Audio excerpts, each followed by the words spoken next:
The following is a live broadcast of a Lone Star community radio program, recorded and broadcasted live on irlonestar.com, Conroe's FM 104.5, 106.1, and facebook.com/irlonestar.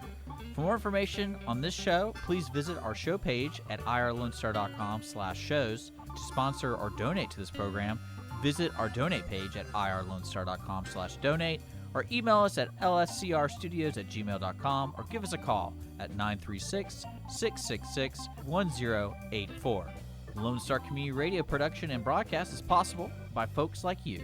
So sponsor and donate today.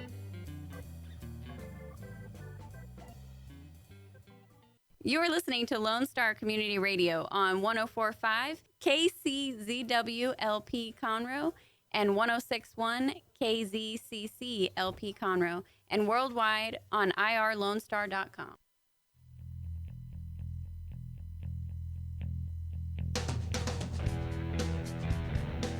Good afternoon and welcome to The Legal Connection with Tony and Cheryl. Tony Lynn Collins and Cheryl Ellsworth Jahani. We are two Texas licensed attorneys, and we are here on 106.5, 106.1 and 104.5, IR Lone Star, every Tuesday from 12 to 1 p.m. And you can watch us live on Facebook, and you can watch us later on Facebook if you want to. And also there's a podcast that you can download tomorrow with Google Play and iTunes. And we've got a really good show for you today. Today we're talking about elections because it's election day, November 3rd. Get out there and vote. We want to encourage you to do that. I voted, and I know Tony has. And we want to encourage you to do that. And we've got some interesting topics. So first of all, Tony, we're going to tell them where they can go vote and to get out and do it, right? Okay, to get out and go vote, right. Okay, so where can our listeners in Montgomery County go vote? Well, I'm going to say real quick what our topics are going to be today. We're going to talk about where you can vote and kind of, our very brief experience that we have with voting here in Montgomery County. Then we're going to talk about the when a candidate dies and they're still on the ballot. And that's like what happened here in Conroe when Mayor Powell died on September 12th. His name remains on the ballot, which surprised me. Even as an attorney, too. I didn't Right. know why a person that was obviously ineligible, unless he can figure out a way that he could somehow govern from the grave, shouldn't be on the ballot. But according to our Texas statute, which we'll discuss a little bit, it's appropriate that he's on the ballot. And the last thing we're going to talk about is something that's been in the news quite a bit within the last couple of days, and that's the drive-through voting federal suit, and who brought it, and what the result has in the interim, but the temporary result is before the final result. And so we're going to give you all a little bit of the law. So you're talking about the 127,000 votes that were cast over in Harris County. Right, the drive-through voting stations. There was a federal suit that was filed by a number of people contesting its validity under the United States and Texas election rules and provisions and law. Okay. And so we're going to get a little bit into the law and what their different arguments are and where it stands right now. Okay. So where can they go vote? Okay, what we didn't know, and at least I didn't know this, is that that you on election day you can only vote where you are designated to vote under your voter's registration. And I knew that from the earlier voting and from the preliminary voting, but I just thought it was different on a big election day. I thought that you could still, all the polling places would be open, but they're not. And so election day polling locations in Conroe, Montgomery County, and probably any county that you're in, depending on where you're listening, you can find them with with the Texas Secretary of State. Here we have a link on our website that's where you can toggle it if you want to see, but more than likely, if you've registered to vote, you'll know where you vote. Let's say you don't know where you need to vote. I didn't know where my preliminary voting was because it had changed. You can go into the link that we sent that'll be on our website, and it's with the Secretary of State, I believe. But it's a link, and if you toggle onto it, you can just put your address in, and it tells you where your polling location is. Great. The polling locations are open 7 to 7 today. Everybody should vote. And also on our website, the link shows you the actual address where all the voting locations are. And what surprised me was that the Allsworth building is not a permanent location, because I went by this morning and I'm like, oh my gosh, there's nobody in line. The one on Phillip Street? Yeah, and that one had lines and lines at first.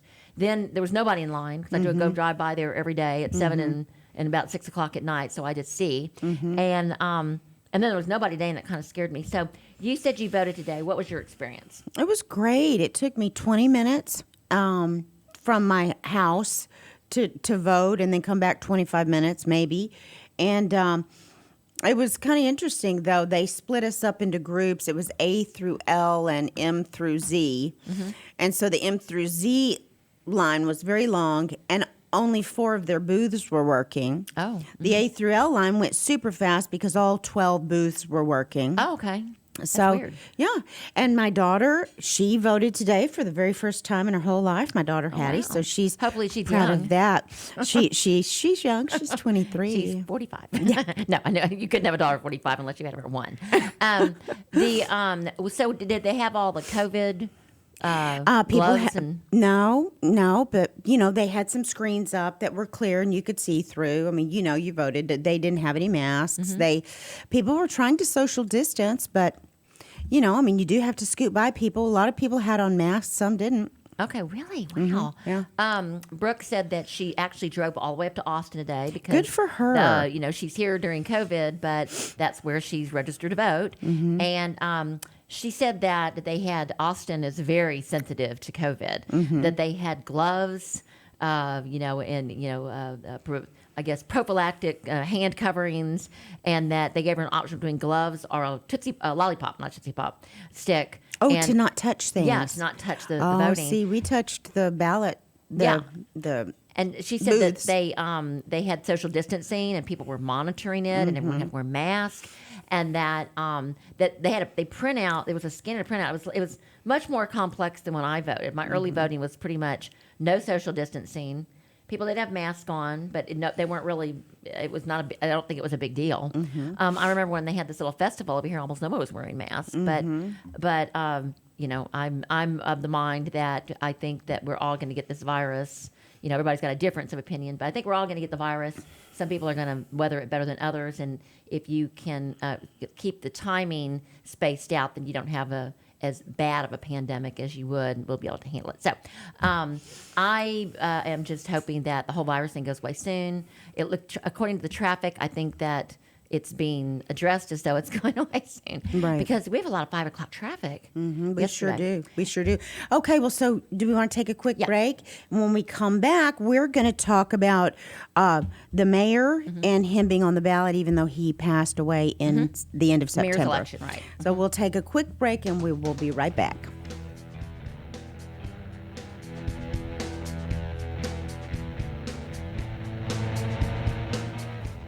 Listen in Mondays at noon to hear Conroe news from local nonprofits, businesses, upcoming events, Conroe Park events, news stories, and information that matters to you with your host, Margie Taylor of Taylorized PR.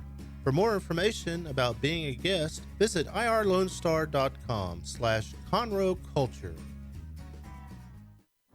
Does volunteering at a nonprofit horse sanctuary sound wonderful? Or are you a veteran or a veteran spouse and think trying a peer group session through a local Horses and Heroes equine program might be worth trying? Henry's Home Horse and Human Sanctuary, located in Grand Central Park by appointment only, is home to a growing number of rescued and donated horses. Visit our website at henryshomehorsesanctuary.org or check out our Facebook at Henry's Home Horse and Human Sanctuary for more information. Lone Star Community Radio is looking for those who are interested in hosting their own talk show. With monthly and weekly slots available on Conroe's FM 104.5, 106.1, and on irlonestar.com. Start your own podcast, create your first YouTube channel, and be on TV. Contact Lone Star Community Radio online at irlonestar.com or call the message line at 936-647-3776 to take your first step into the radio world. Does your company have needs that can be met by an employee who is dependable, hardworking, enthusiastic, motivated, cooperative, respectful, and punctual? Conroe Independent School District Special Education Department can meet your needs by connecting you with potential employees that have been preparing for a lifetime of employment. We have numerous individuals seeking paid and unpaid work experiences. If your company is interested in seeing how we can meet your business needs, call Conroe ISD Special Education Department to find the best employees for you at 936-709-7671.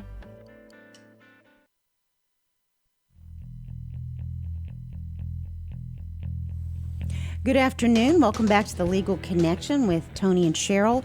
We are talking about voting today. And, you know, it's interesting, Tony. Our next segment is going to be about the mayor race in Conroe. And as you talked about in the last section, the mayor passed away. I believe it was September 12th. 12th. He passed away, and he's still on the ballot. So, Which could happen anywhere. Just so happens this was the mayor's election, and you go by the state statute, and I really didn't know what it was. I've never had any experience in any election where the candidate had died after the application was in and he was on the ballot. well, this is the first time in Conroe it's ever happened. Okay. So now tell us what's the law on that? Why can this man, the previous mayor that's passed away, still be on the ballot? Okay, so Mayor Powell, which was very beloved. I mean, I loved Mayor Powell, and I don't even live in the city limits of Conroe, but what he stood for and his dedication to the city, and of course we're in the extraterrestrial jurisdiction area, but what he didn't want to annex. His mandate was, I am not going to annex all of the little subdivisions into the city unless they want to. And I thought that was beautiful because people should have the right to vote or make a decision whether or not they want to be a part of the city and have all of the, the extra taxation, but all the benefits that come along with that, because now you've got the I guess the economies of scale because they're going to do your garbage and all that stuff, or stay out of the city and maintain your, I guess, autonomy as a separate entity that doesn't have the same rules. Only county rules would apply.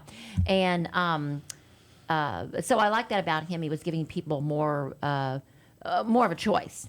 And so I was really sad when he died. He died September 12th, which was actually a surprise from what I understand, because I don't think he would have put himself on the ballot for election if he thought that he was going to pass so soon. But he died on September 12th, and that's 52 days before the election.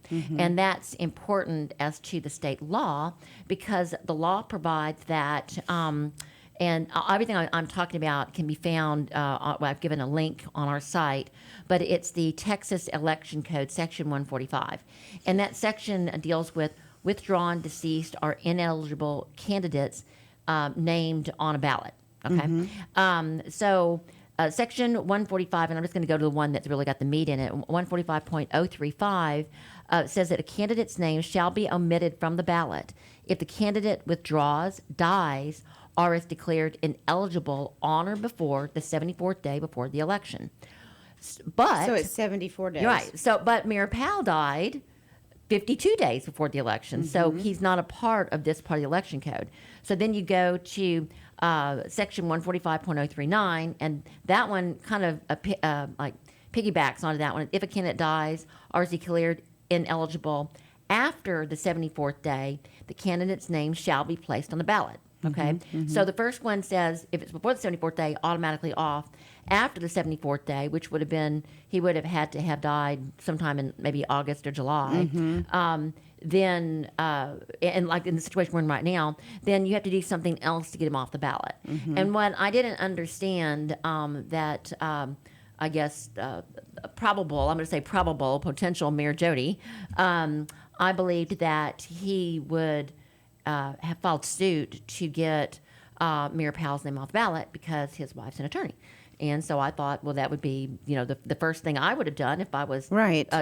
My name was on there. I'm going to fight like I fight everything else. And 52 days is 52 days. I mean, you file appeal sometimes in 10 days, 3 days. So this would be that kind of thing. But and you're going to talk a little bit about giving us some quotes from the different angles later. Right. But the way the election code works is the procedure for omitting a deceased candidate's name is in section 145.002. So we have to go all the way back to the beginning of this statute.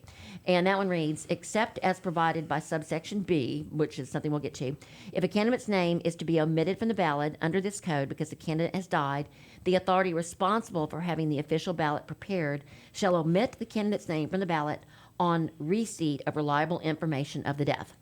And apparently, the authority responsible for having the official ballot prepared didn't submit anything. Right. And I suppose that would be, if I'm breaking down that sentence, that would have had to have been next of kin or the person that's administering his estate, or maybe his wife, maybe deceased his wife, or the party that I don't know what the political parties are in Conroe. I think my understanding is Conroe is like 90% Republican, so it may be that it could be that potential Mayor Jody is independent. I'm not really sure. Just in my mind, he's already the mayor because he was the only other candidate on the ballot. It says, if the deceased candidate's name has been certified by the Secretary of State for placement on the ballot, which Mayor Powell's was, the candidate's name may not be omitted from the ballot without authorization from the Secretary of State.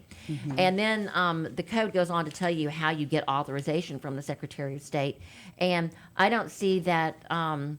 none of that was ever done. So you think that Mr. Schakowsky, I agree, soon to be mayor of Conroe, do you think that he just didn't petition the Secretary of State to remove? He must have had so much confidence that he had all the votes that he needed that he wasn't concerned about it. Okay. Because I don't see a lot of pollsters with little picket signs outside by the voting location saying, well, I guess I did see a bunch of vote for Mayor Powell's. There were quite a few of them, but I didn't see the opposite. Vote for Jody, the only man standing. And that kind of thing. Section 145.05 the effective votes cast for deceased, withdrawn, or ineligible candidate. So let's say that since Mayor Powell is still on the ballot, what happens?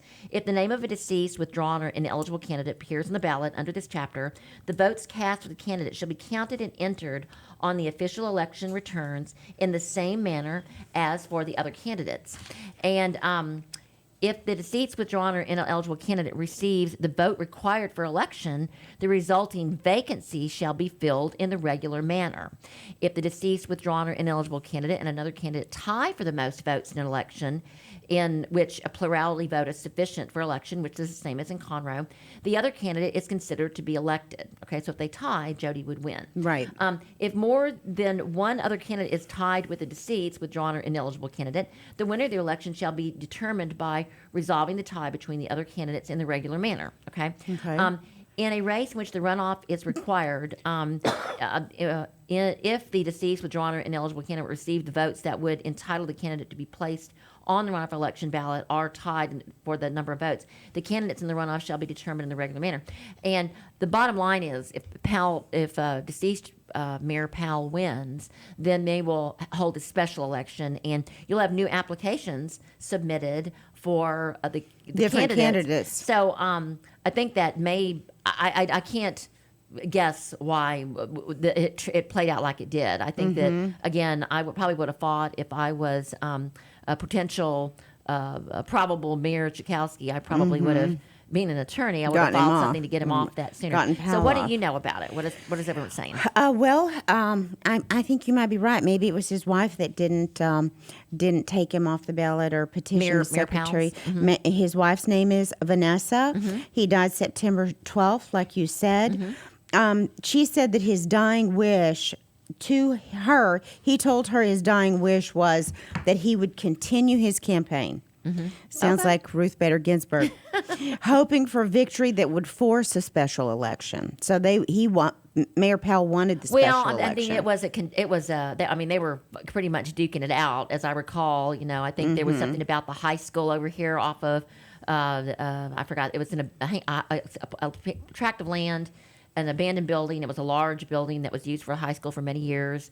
It was going to be turned into a convention center or something, and both of them were taking credit for it. And they were duking it out to the last minute. I'm certain that Mayor Powell did not know He was going to pass when God away. was going to take him. Right. So, but it turned into now I guess you could say a political fight, but I'm guessing that the probable Mayor Chakowski must have been pretty confident about his.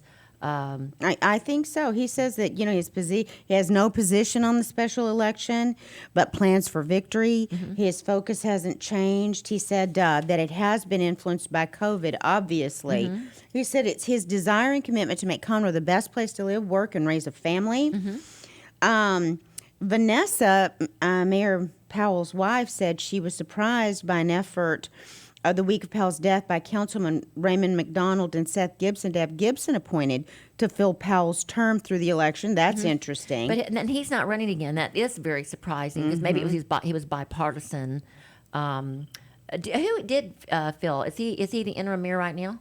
Well, it's Gibson was appointed. Okay. It looks like his term is limited and not on the November 3rd ballot, according to Secretary Soko Gorgian. Gibson and McDonald requested the item to be placed on the council's September 23rd agenda. There was a little bit of backlash, and the item was removed. So, to answer your question, I don't think he was appointed. Well, I know that Jody is a councilman right now, and I don't know if he withdrew from his council position in order to run. He may have, but I do know that I really liked that he had been doing a lot of development in the Conroe area and put some satellite offices for colleges down here, and I was reading all about that beautiful fountain and memorial, the Montgomery County Veterans Memorial that's on 45. It is so beautiful. I was reading all about it and how they got it together and how it's going to be built up more, and they're going to have columns, and it's just going to be a beautiful sight to see when they finally finish it. And I love it right now. So I think either way, the direction that Conroe is going is, I'm very pleased with. So. Well, and two, Chakowski said at the time that it was proposed that Gibson be appointed interim, he wasn't aware about the request, but he said, I think that it would have been a great way to honor Councilman Gibson for his 16 years of service. Like you were just talking about, while benefiting the city with an interim mayor. However, the timing of the proposal was not ideal. Emotions were very high, and the matter became politicized, became a bigger deal than it should have been. And he said, at this point, let's just do the election and move forward. And I will just add this about the elections. When I went out to early vote, I was surprised that the actual councilmen running and were out there with their little pickets vote for me. And then Judge Santini's mom was out there when Jim came out, and Jim was on call, so he had his doctor scrubs on, and he said that she was like, "Oh, my son's an anesthesiologist," and the first thing he thought of was, "Your son's a judge and a doctor," but I think it must have been her other son. And I don't know if I told you this or not, but I went to I think it was the Woodlands Bar Association a get together, and it was socially distanced and all that stuff. But I met. Judge, and he'll be elected. He's the only one on the ballot for it. But I met Judge Santini. I was thinking I was going to meet him for the first time. I'd seen him on some. I'd interacted with some Zoom not hearings, but Zoom meetings, like city meetings, where they were, it was for the primaries. It was before we'd actually had the primaries, and I really liked him. I thought everything he had to say was great. I thought he's really good for that position, and that was the election where Eric Yolich was in it, and the golden hair and the whole thing.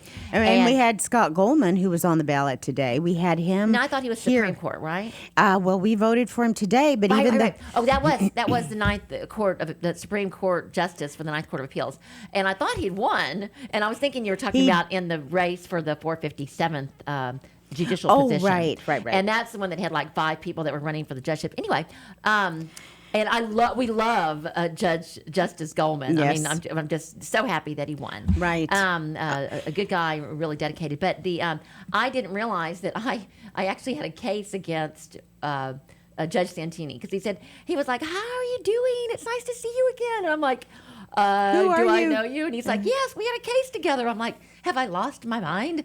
And we did. We had probably the only J.P. Court jury trial in the history of Edie Connolly's court.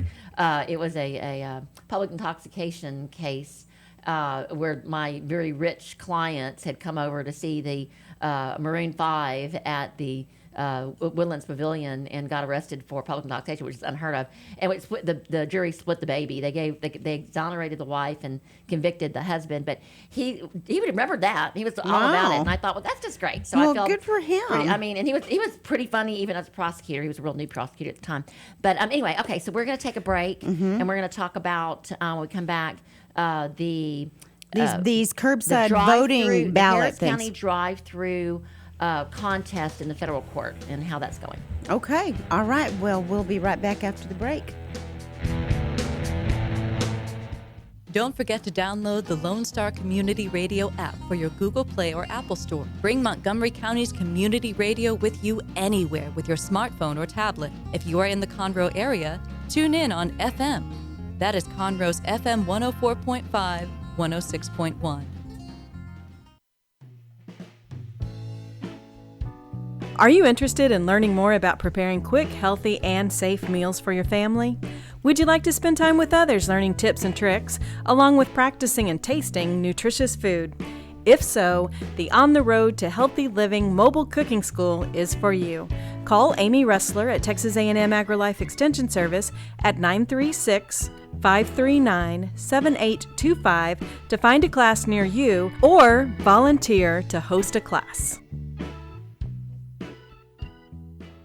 Hey guys, this is Connor. This is Dick. This is Chris. And we're with the Ticket Stub Podcast every Thursday live at noon on 104.5 and 106.1 FM in the Conroe area. Also, anytime at irlonestar.com. You go to irlonestar.com/TTS. You can find all of our social media. And don't forget, we give away 2 tickets to the Grand Theater on every show. If you like movies and you like complaining or celebrating anything that has to do with the silver screen, check out the Ticket Stub Podcast and join us every Thursday at noon o'clock on Lone Star Community Radio.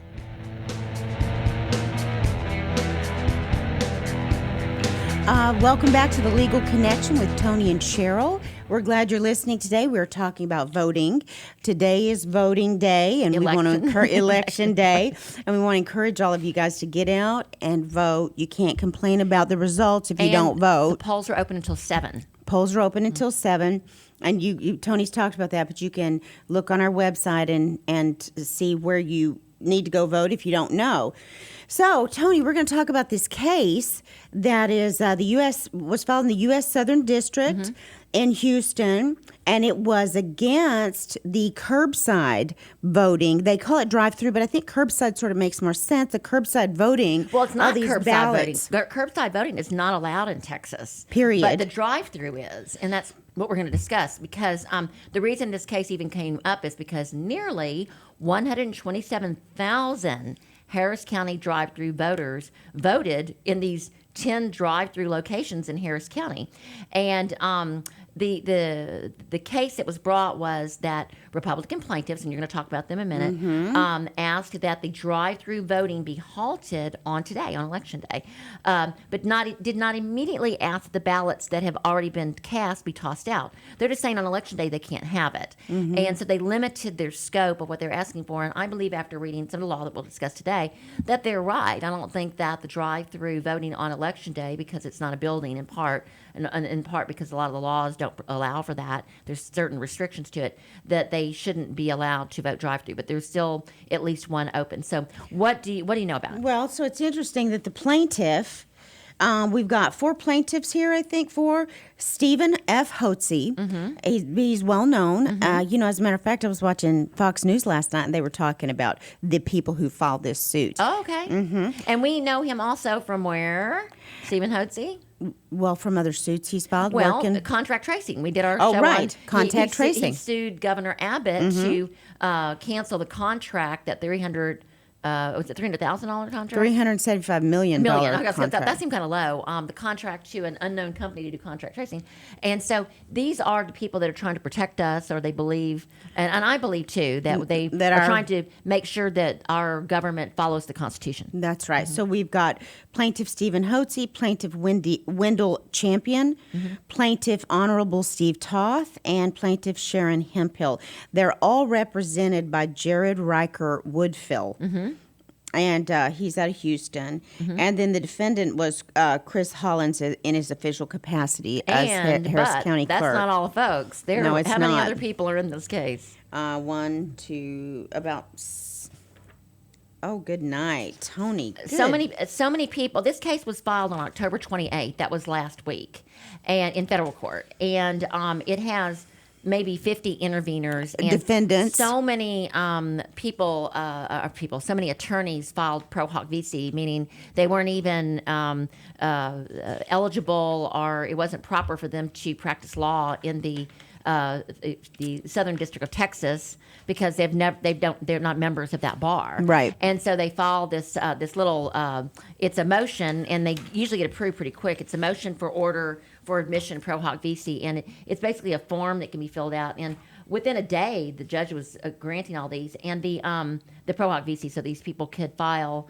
their amicus briefs in Texas. Yeah, whether it be for or against the plaintiff or the defendant, they wanted to There they are were 7 intervening. defendants.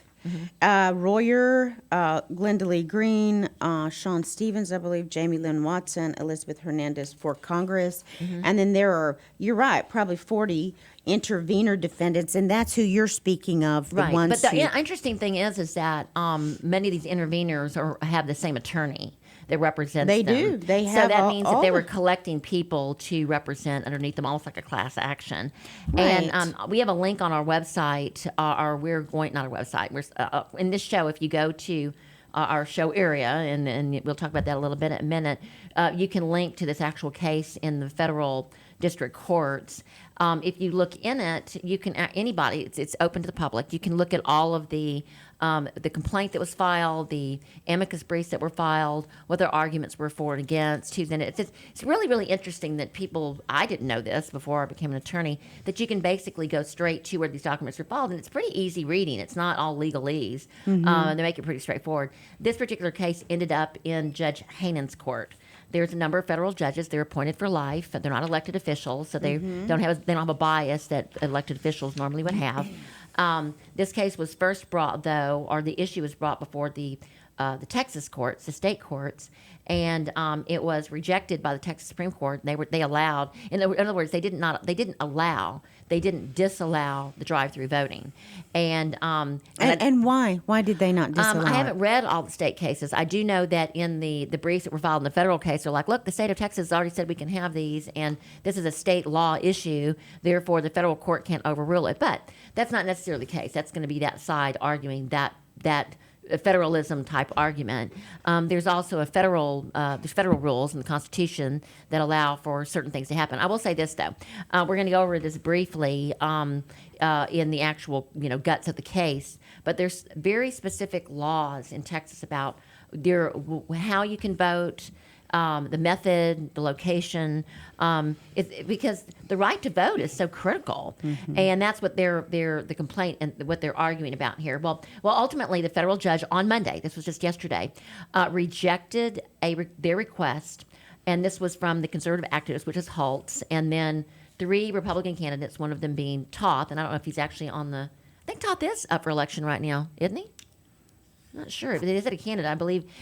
There was an issue about standing at first Right. by this judge. He didn't think that the activist had standing to argue about where the locations would be, and then, but because there were Republican candidates, or actually people on the ballot, he went ahead and heard it. But that wasn't his only decision. He also was looking at what their different arguments were.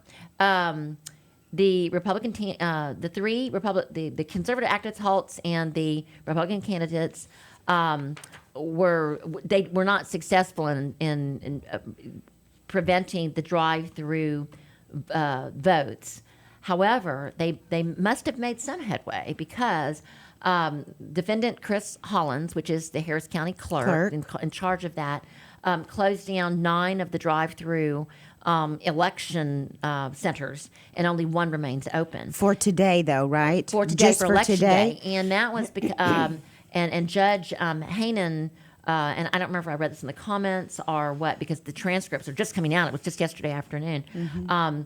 He said that he believed that because the election code, and I'm paraphrasing here, so I don't have it in front of me, but because the election code had specific requirements that the drive-through voting, because it wasn't in a building, may not be constitutional, and those votes may get tossed. And so I think that's why the county clerk Hollins closed down all but the NRG Center, and suggested that people, although they may want to vote through the drive-through because of COVID and what have you, that that to secure their vote be counted, that they may want to vote in person or use their other alternatives.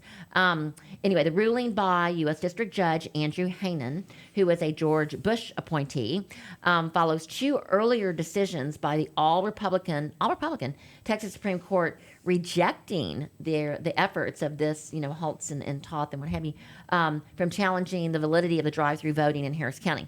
Hanen's ruling appears to clear the way for counting the early voting drive-through ballots on Election Day. But that kind of contradicts what we're reading sort of in the dicta. Now, I will say this.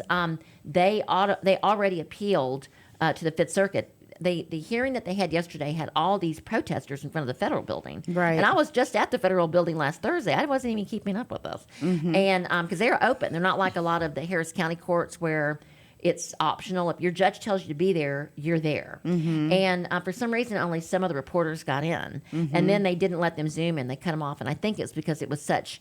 there was such a high number of people Turnout. trying to get in that they couldn't accommodate them online and in person. And so some got in. The transcripts have already been ordered, but we already know what was said. It says, in his ruling from the bench, Judge Hanen said that he rejected the case on narrow grounds because the plaintiffs did not show that they would be harmed if the drive-through ballots were counted. And I read a bunch of the amicus briefs, and they said that they were being filed by Republicans, which is sort of surprising because a lot of Republicans were the Republicans are the one, the plaintiffs are Republican. Right. And one of the plaintiffs is our state representative, Stephen Toth, and who I love. And you were going to tell us a little bit about some of the things that he's done for us in the time that he's been, he represents us. And I mean, he is a Conroe resident that is really making some noise in a good way, I think. For good or for bad, I really like the things he's done. So what are some of the things that he's done? Well, he's a member of the Texas House of Representatives from the 15th District. He's an incumbent. He assumed office in 2019, January. He was preceded by Koch. Remember that? He won the election in 2012 to the State House District 15. Okay, he has authored a lot of bills that have, as conservatives, we like. He authored the Firearms Protection Act. Love that. We talked about that on one of our shows. Right. And it restricted federal control and regulations of firearms, which made it a Class A misdemeanor to interfere with the Texans' Second Amendment right. It also protected Texas state and local law enforcement officers from violating the U.S. Constitution and prevented the federal government from targeting certain firearms and accessories with restrictions. That's good. On January 11th, 2019, he filed House Bill 792, Senate Bill 345, with the 86th legislature and entitled it the Jones Forest Preservation Act. Love this is this act. what you were just talking about. The Jones Forest Act protects the 1,722-acre William Goodrich Jones State Forest from development. And that's the state forest that's off 1488, right as you exit 45. And we need that forest. I'm so happy he Texas passed it. A&M, my understanding is that Texas A&M wanted some of that land to build a campus. Well, Texas A&M does. They are a controlling entity that over. I mean, it's called the Texas A&M W.G. Jones Forest, right? And so their agricultural group keeps up with it, making sure it's got the right burn ban. And they wanted to develop a campus on that land, and it would have been a beautiful campus, but it would have taken the forest away. It's close to the woodlands. Right. In January of 2019, again, he was appointed to the House Appropriations Committee by Texas House Speaker Dennis Bonnen. On January 25th, Toth, along with Will Metcalf and Cecil Bell, filed House Bill 1042, which would require Texas schools and law enforcement agencies to establish active shooter response plans and law enforcement agencies to conduct annual drills while requiring law enforcement to immediately contain or eliminate a threat. That's a great bill. And I will add that you can actually look at the text of these bills. If you go to the Secretary of State, you can actually toggle open the bills themselves. In February 2019, Toth co-authored Texas House Bill 1500, which would ban abortions after the detection of an unborn child's heartbeat. He also good. co-authored Texas Bill 896, which would prohibit abortion. In March of 2019, he became the co-sponsor of SB Senate Bill 22, which prohibits government entities from providing taxpayer-funded resources, including cash, goods, services, or anything of value to Planned Parenthood. That's interesting. It is interesting. He also filed the J.D. Lambright Local Government Ethics Reform. Love this reform. Which requires cities, counties, and other political subdivisions statewide to post contracts they have with taxpayers funded by lobbyists and to post how much they are paying the lobbyists. Very important. Very important. Which we had that on COVID. Yeah. That contract tasting. Yeah, in March of 2019, he introduced a House bill, the School Lunch Bill, clarified that each parent, including a non-custodial parent in a divorce, can visit their children during school lunch and school activities regardless of a possession schedule. That's great. That's the way it should be, though. It I mean, should why do we be. even need a law for that? That's ridiculous. Yeah. Well, a lot of times schools won't even let parents come. Right. When you're having So- a conflict, they won't let you in, and that's really very difficult for the parent that doesn't have custody and if they're going through a traumatic time in family court because you can't see your kid. It's awful. And you were just talking about this in August of 2020, this year, just a few months ago. Toth, along with fellow state representatives Mike Lang, Kyle Biederman, Bill Zedler, and State Senator Bob Hall, sued Texas Governor Greg Abbott for over $295 million COVID-19 contact tracing. We've talked about that on this show a lot. Right. So he's done a lot of stuff. And now he is one of the plaintiffs to try to prevent improper voting, the drive-through voting, because it really, truly, it's not constitutional. From what I can read, there are some exceptions to the rule, but just my, I'm the peanut gallery, not having done an in-depth research on this particular law. Right. It does appear that the state election code has very specific criteria for voting, and drive-through voting, what they have done, what Harris County established, doesn't follow it. And so I do believe ultimately that a lot of those votes are at risk because they didn't follow the state code. They filed in the federal government, which you can do if you've got a federal issue, and they did here.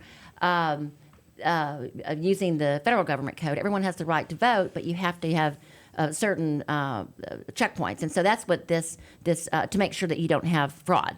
And well, Tony, let's just talk about that for a second. I'm sure our listeners understand, but so what is the big deal about drive-by voting? I mean, with COVID in mind, but not even addressing COVID, why would we be opposed to that? Because for one thing, the big question, if that was why the judge said they didn't prove injury. The big thing is that it's not constitutional. You have to follow the law. There's no law. There was no COVID rule that said the governor didn't pass an order saying, I'm going to mandate that you can have drive-through voting. There was no rule allowing them to do this. They just did this. They just, it was like an elected official saying, I'm going to take this and I'm going to run with it. If nobody argues with me, I can do it. And I think it's best for Harris County. I'm not saying it was bad. I'm just saying you have to follow the rules, and he didn't follow the rules. But the reason that we have the rules in place is to ensure that there's no fraud, right? Right. And if they're just zipping through these lines and handing them this stuff or voting, it's not proper protocol, and there could be multiple votes cast by one person, votes cast by dead people. I mean, isn't that what the problem is?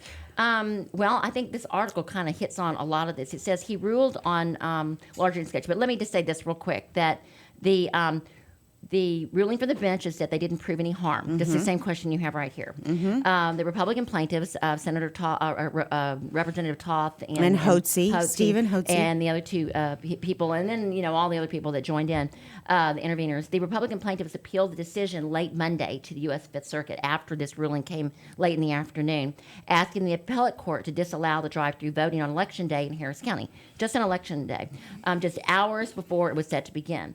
But they did not immediately raise the issue of tossing the already cast votes. So they were trying to limit it so that they couldn't have the election centers, the drive-through centers open on Election Day, which I believe Chris Hollins was actually sort of saying by his actions, acquiescing to by closing down all but one, and then suggesting that everybody use a different method so their votes would actually be counted.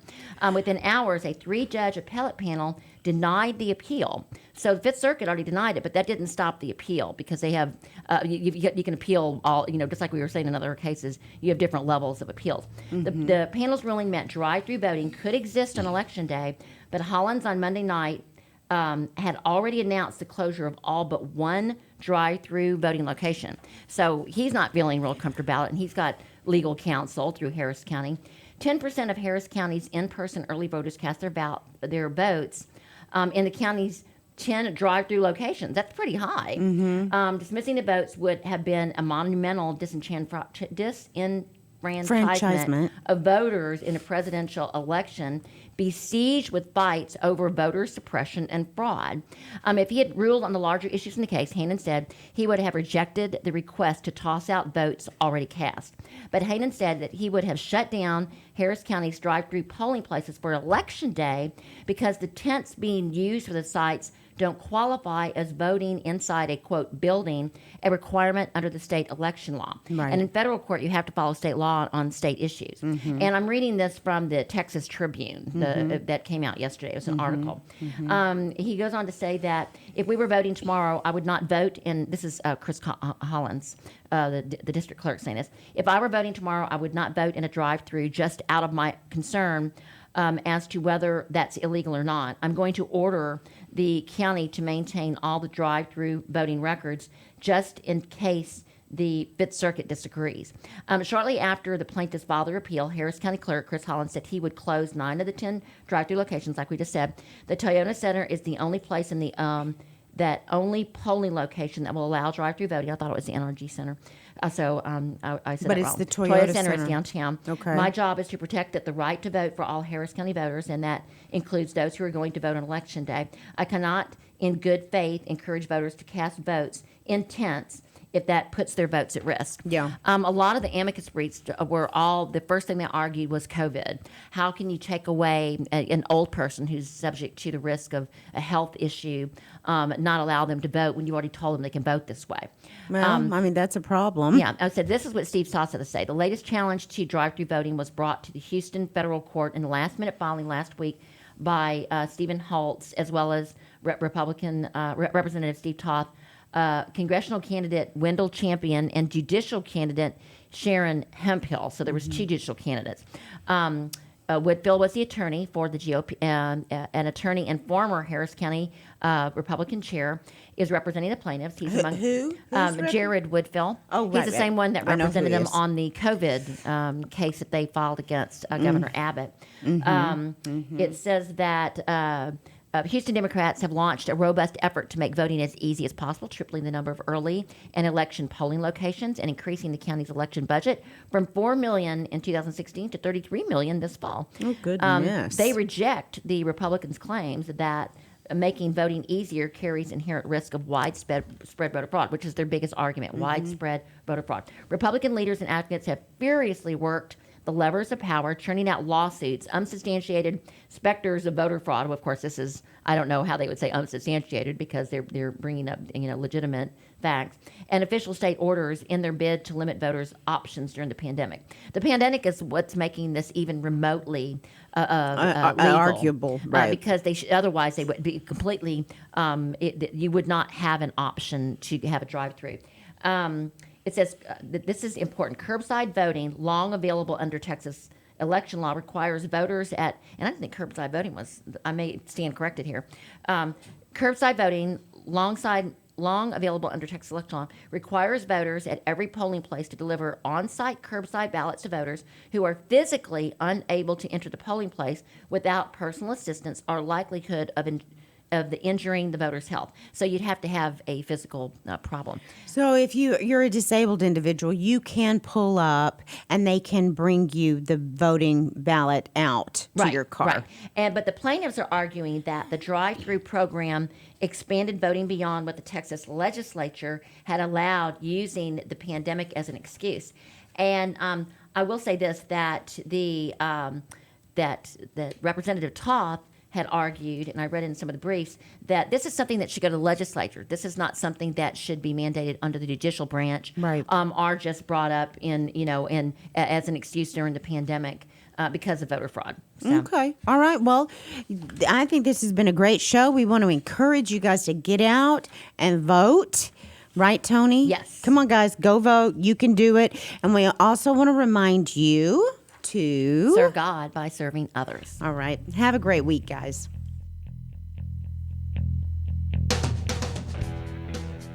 Today's show was recorded and broadcasted live on irlonestar.com, Conroe's FM 104.5, 106.1, and all rights and ownership are reserved to Lone Star Community Radio. For more information regarding this program and Lone Star Community Radio, visit us online at irlonestar.com. Lone Star Community Radio is Montgomery County's community radio station, serving the community with local programming on TV, radio, and online.